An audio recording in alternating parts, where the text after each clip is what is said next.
So a lot of people ask me, how did I get to the place of being an intuitive integrative wellness coach?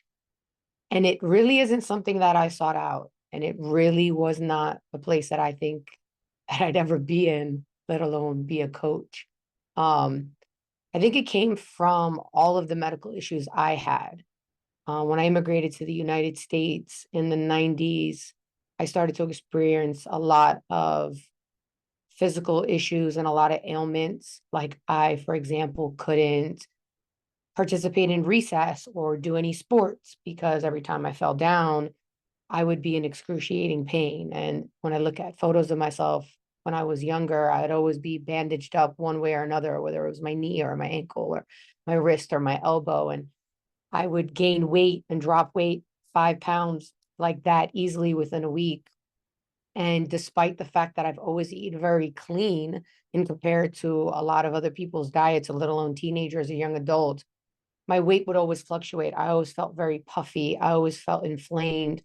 I would have so many countless sleepless nights where I'd go to sleep and I'd be asleep for maybe 45 minutes because my entire body would literally stiffen up.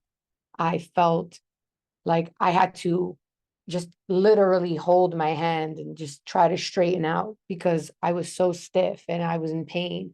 And regardless of all the different doctors and the specialists that I went to, they had no idea what the hell was wrong with me, which was even more frustrating, right? Because here I am, I'm a teenager, and as teenagers, we're going through hormonal stuff, and they were trying to say it's maybe my hormones, or maybe it's this, or maybe it's that. And I remember never feeling like I was heard.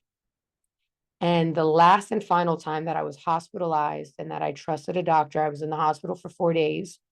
And on the fourth day, a psychiatrist came in to assess me and they started asking me questions. And one of my degrees is in psychology. And I literally said to the psychiatrist, I'm not crazy. I just have a bad attitude. And I still trusted the doctor that I was working with at the time. And he prescribed me 3 very strong horse dose medicines. And I started feeling nothing. I was completely high all the time. I was so high, I don't think I should have been driving. I was so high that I had no appetite. And I started getting into that. I started noticing that if I wasn't taking the pills at the exact time, I started to kind of get really irritable and my attitude started to change. And it wasn't until my best female friend of 20 plus years was in my house and she started asking me, hey, do you have to tell me something? Hey, is something going on? And I'm like, no, what the fuck do you want? Like, I'm fine. And she's like, no, no, no. Like, you can tell me, you can talk to me. And I'm like, woman, what do you want from me? Like, I'm fine. And she's like, why are you on antidepressants? And I'm like, I'm not on antidepressants. I'm not depressed. What are you talking about? So the doctor, without really explaining to me what he put me on, he diagnosed me with something called fibromyalgia, which, as I've come to learn, is very much a diagnosis that happens of exclusion, meaning they can't figure out what else you have, and you don't fix any of the other criterias and boxes. So that's what they're going to put you in. And as soon as she told me this, I took all the medicine that I was on and I flushed it all down the toilet. And I've never been back to a Western doctor again after that experience. And I'm by no means saying that there is not a time nor a place for Western medicine at all. I'm not saying all doctors are created equal, right? You have great ones, you have bad ones, and so on and so forth, just like people.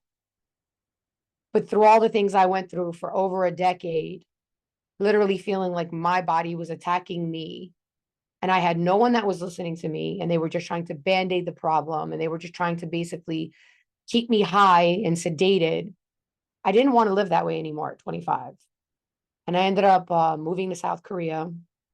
And that is when I started really kind of seeking very intense, like Eastern medicine. And I'll never forget the first time I was ever cupped traditionally with like the ceramic bowl and the oil and the fire. And the doctor only had the cups on me for maybe about 15 minutes. And she cupped me all the way from my neck all the way down to my feet and my arms included.